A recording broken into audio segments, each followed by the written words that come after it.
Hi guys. Today's video is going to be on how to always get content out even when you're not feeling ready. I am going to be reading off of my notes here, so just keep that in mind. These are tried and true methods that I have used consistently that work for me. If you are watching this video on the date that it is posted, I don't have a ton of followers yet. You're going to see a transformation in my accounts over, I'm going to say, a year or so. Anything can happen. It can definitely happen sooner than that. Even though my personal brand account is brand new, I am not new to cultivating platforms and social media accounts in brand development, getting tens of thousands, hundreds of thousands, millions of eyes on your content, on your product or your service, using that to basically create a brand that is unforgettable and that people are going to keep on coming back to over and over again. These are some tried and true things that I always do consistently in order to get out a lot of content. I'm going to touch on a bunch of different types of filming styles, whether you're the type of person that likes to get on camera and you don't mind if you just rolled out of bed, ready to just get on camera and start talking, or if you're the type of person who doesn't like to just start filming immediately upon getting up, or if you're the type of person who isn't comfortable speaking candidly.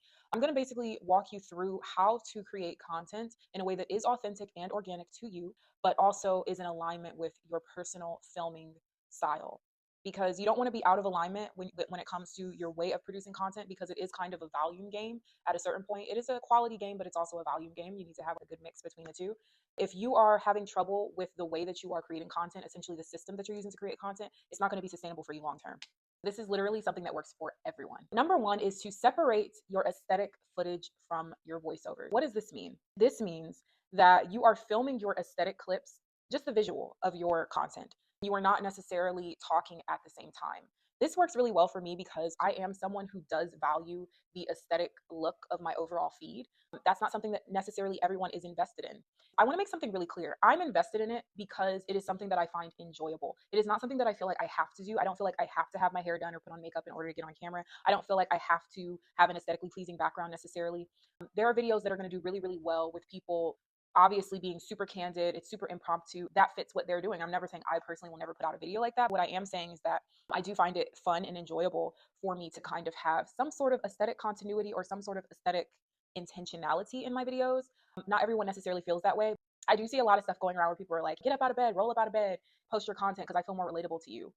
This is the thing. If you're comfortable with millions of people, because that's what can happen when you go viral, millions of people seeing you that way, by all means. If that's not something that you're comfortable with right now, you maybe want to wait on that at least until you've developed yourself presence-wise as someone that has whatever aesthetic it is that you're going for. I understand that other people might, that makes me feel comfortable. If you're not comfortable, that also is going to show up as being inauthentic. Film your aesthetic clips when you're in the mood to film, not talk. I don't think like, oh, I have to film everything. I think when we say film everything, what we mean by that is anything and everything is content.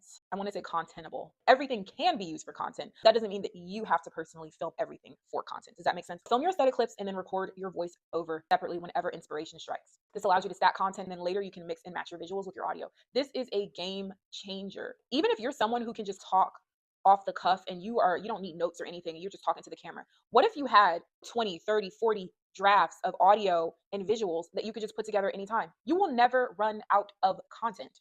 Never. Because when you have a video, let's say, for example, you just like this video, for example, I am going to post this as one singular video. What if I wanted to post this as like a part 1, a part 2, part 3, part 4? That then becomes like 5 separate videos of audio alone. Never feel like your visual and your audio have to be compatible in any specific way. You can be doing anything. Next is to batch film and repurpose. When you have the energy to film, you want to shoot one longer video or a full batch of clips from a single shoot. Then you can break that footage down into smaller videos for future posts. There are a couple of different ways to do this. Number one is to literally film one long video that you break down into smaller parts. The second way to do this is maybe you're not filming a single long video, you're filming in the same outfit because it's the same day. You're doing different little things in the day, nothing super long. I'm talking about like a minute here, a minute there. You're, instead of condensing that all into one video and trying to make it one singular video of the day, take each and every one of those clips that you shot that were like a minute each or so and use them for a separate video. Something else that you can do is, this works especially well if you have a niche that is not just about what is going on in your video. I'm really interested in self-care stuff and I'm really interested in health and wellness and all that type of stuff. I've been doing these things for years. What am I at heart? What is my job, so to speak? What do I help people do? I help established brands, meaning a brand that has a product or service that already has gotten their customer base some sort of verifiable result. You don't have to be a large business. You do have to have an already established product or service. And I help you scale that business and further tighten up or streamline your brand from the customer's perspective on both the front end and the back end by improving how your clientele experience your brand. I also help with product development as well, which is separate from marketing. Product development goes hand in hand with marketing because when you look at the data from marketing, you're able to see what other products are my customers interested in. It could be something very simple. You want to fill in those gaps. Whatever they're not getting, if you can give it to them, you want to give it to them because what does that mean? More money. That's what I do. That's what I'm like super duper duper passionate about. I've been passionate about marketing and about business and entrepreneurship since as long as I can remember. When I was a kid, I used to and I would take this very seriously. I know a lot of kids did this. I took it super serious. I would sell lemonade on the side of the road every single summer. We would go out every single day. My siblings and I, we would go out every single day, sell lemonade. We created little business plans for it.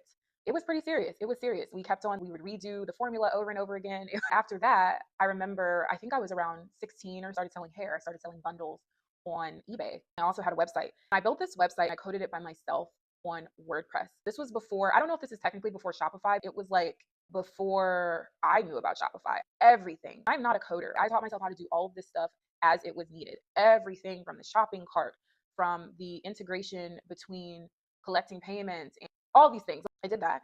I was in college. I know that sounds odd, but I was in college. I was living in an on-campus apartment. Technically, it wasn't affiliated with the campus. It paid my rent. I started working at a engineering firm. I worked with their marketing department. This was after college. After that, my sister and I, we started our business. We generated well over $600,000 within the first year and a half to 2.5 years of our business's inception. It was also a big learning experience. I think I was drawn to the freedom that owning your own business can bring. A little bit of a tangent. Camera ready. Sometimes you're fine being on camera, you have nothing to say. Those moments, film your aesthetic content, use a script or voiceover later to bring it to life. I hear a lot of people talking about scripts in a negative way and saying you have to be authentic all the time. The thing is, you want to remember that this is a numbers game. I am not afraid to use a script. The thing is, I write my own scripts. I'm not using a script in every single video. I don't use a script all the time. Scripts are a great way to jog your memory, to jog your creativity if you are in a mood where you just don't have anything to say, or maybe you need to make sure that you stay on topic. Another way of doing that, if you don't need a full-on script, would be having notes that you can kind of talk about. Sometimes, especially if you're talking about something that's a little bit more technical and you really want to stay on track, or you're talking about something where you need to make sure that it fits within a certain time frame, or you just don't feel creative in a certain moment, go ahead and use a script. Now, the way in which you create your scripts, things like ChatGPT and automation and stuff like that, is an excellent way to help generate scripts. You have to be pretty good at prompt engineering in order for that script to sound authentic to your brand and authentic to your voice. I'll get into that a little bit in another video. Scripts are definitely a useful tool. We basically want to always have backups for when our creativity well is running dry, or simply we just don't feel like talking off the cuff. Number 4 is to capture ideas even if you don't film them. This is a little bit separate from actually creating scripts full out, or even like filming B-roll aesthetic content, or filming or recording rather your voiceover. This is talking about just the idea, aka the topic or the theme of your video. What I will do, and it's really simple, is if I have a thought, I just write it down. I just jot it down. I'm not jotting down the entire video. I'm not jotting down an outline for the video. I'm literally just jotting down in my own words what it is that I want to talk about. Because even though it is true that when you talk about something, you're not necessarily going to be able to reiterate it in the exact same way every single time. If it's something that you are familiar with and it's something that organically came from yourself, you're going to be able to talk about that at a later moment. So just write the topic down. Don't feel like you have to immediately go straight to, I have to film when I have an idea, when it's truly just not the right time to do it. My next tip is something that I always have to make sure to utilize myself, which is to use the 3 little bears rule. I came up with this rule because this is something that I tell all of my clients. It's something that we all just have to contend with. It is what it is. Now, not everybody's going to feel this way, but I think a lot of people do feel this way, at least the people that I've spoken with. Feeling like I don't want to post it. You're putting all this work and effort into something. You just don't want to post it because it's not perfect, or there's a little something wrong with it. It could be aesthetically. Maybe you stumbled on a word. Maybe the concept didn't come out right. It could be anything. Got to post it anyway. I am not saying that there's anything wrong with feeling uncomfortable. 2 things are true. Number 1, you're never going to feel 100% perfect about it because you're the person creating it. It's not even that we're our own worst critics. We know more about the intricate process of creating that content than anyone else. You're always going to think something could be improved. The second thing is this. Once you post it, you're going to be able to forget about it. Until you post it, it's just this buildup of, I'm scared. I don't feel like posting it. I don't want to post it. But once you post it, you're like, I'm going to go live my life after I post this. Okay. So the 3 little bears rule is your content doesn't have to be perfect. It just has to be good enough. What does this mean? Don't overthink it. Once it is just right, hit schedule. Not all content is good enough. A lot of people say volume, volume, volume, and volume, volume, volume is true. Once you have a reliable system in place, The system saves you so that you never don't have anything to post. Will everything that you post be perfect? No. Will everything that you post be valuable? Yes. There's the difference. Just posting random stuff, I'm going to be honest, with no thought to the quality. I don't think that strategy is necessarily one that is intentional enough to work for most people. Things can always happen. A video could always blow up just by chance. If we're trying to make things happen a little bit more intentionally, then you probably are going to want to make sure that the content that you're putting out volume wise still has value. Number 6 is you always want to use posting and editing apps. I have heard a lot of people, not my clients, I'm just saying people that I'm always on social media and stuff, seeing what people like to comment. And a lot of people like to say, use TikTok's app, post in the app. TikTok is not the only social media platform. While it is true that you want to try to post every day and multiple times a day, if that is something that is feasible for you, at the very least, you want to be consistent. You want to kind of have a schedule. You're not going to be able to realistically post on all 5, 6. There's so many different social media platforms, and there are 5 of them at the bare minimum that you should be posting on every single day, at least in the beginning. Why are you doing this? Because God forbid something happened to your TikTok. Where are people going to find you? It's not about always followers, and it's not always about engagement. Sometimes it's like thinking about this from the perspective of you don't want to just have all of your eggs in one basket. It is okay in the beginning while you're churning out content, trying to figure out what works. It is okay to post the same videos across all of those major platforms. You definitely want to be utilizing major platforms. I am telling you, as someone who has worked with multiple social media accounts, ran thousands of ads, there is no way that you are going to be able to post across all of these different platforms with the volume and the speed in which you need to post if you are posting in those apps directly. Now, when you have a little bit of traction, you start building up some steam. I'm not talking about even followers or views. I'm actually talking about your back end reliability. I'm sorry. What does this mean? This means that no matter what I'm going through, no matter what I look like, no matter what I sound like, no matter if I'm sick, I can figure out how to post something of value that day because my system allows me to do so. When you are not at that point and you are still flailing to figure out how am I going to get something to post, you don't want to be thinking about all the things that TikTok wants you to do. Right now, you just need to be posting. When you get to the point where you have content to post reliably, sure, upload a video here and there directly in the TikTok app. Have fun with it. For right now, this is not about how to grow on TikTok. This is how to leverage TikTok to grow your brand on social media. Those are 2 different things. Never put all of your eggs in one basket. If you're going to use a posting and editing app, my favorite is Later. I have used a multitude of the apps. Later is my favorite. It does have a free version. The free version has more limited features. What can I say? I've been using it for years. I've tried other apps and it's consistently been the best one. It's also very easy for you to add things like captions, hashtags, for you to change like the thumbnails and all of that type of stuff. It's just a very, very user-friendly app. My last tip for this video, is going to be to start with value and then to add personality into your content. We've probably heard over and over again, if you have done even an iota of research about content creation and posting on social media, that nobody cares about you. Everyone only cares about the value that you provide. Sure, this is true. In the beginning, you want to focus really hard on what it is that your niche is. Now, this is going to be easier said than done for a lot of people because some people don't have a niche. They want to become famous, or I'm going to say well-known on social media, for a variety of reasons. If you are in that category, because I know with this video, I'm going to catch both business owners, I'm going to catch people who are interested in content creation, because at this point in 2025, there's kind of got to be a melding between the two. You do need to utilize social media in some form or fashion when you have a brand or a business. There's really no way around it. And it's just something that needs to be accepted. It's honestly a good thing because social media has always existed. The question is, in what form has it existed in? A newspaper is social media. A blog is social media. The yellow pages is social media. Let's be real. It's amazing now that we have decentralized social media to the point where anybody can get on it for free. I know a lot of people don't like social media. This is the thing. You have a choice to log out and get off. But at the end of the day, if you are someone, I want to talk directly to the people who are just interested in growing, getting some traction on social media. They don't necessarily know what their niche is. That is perfectly fine. I think it's very smart.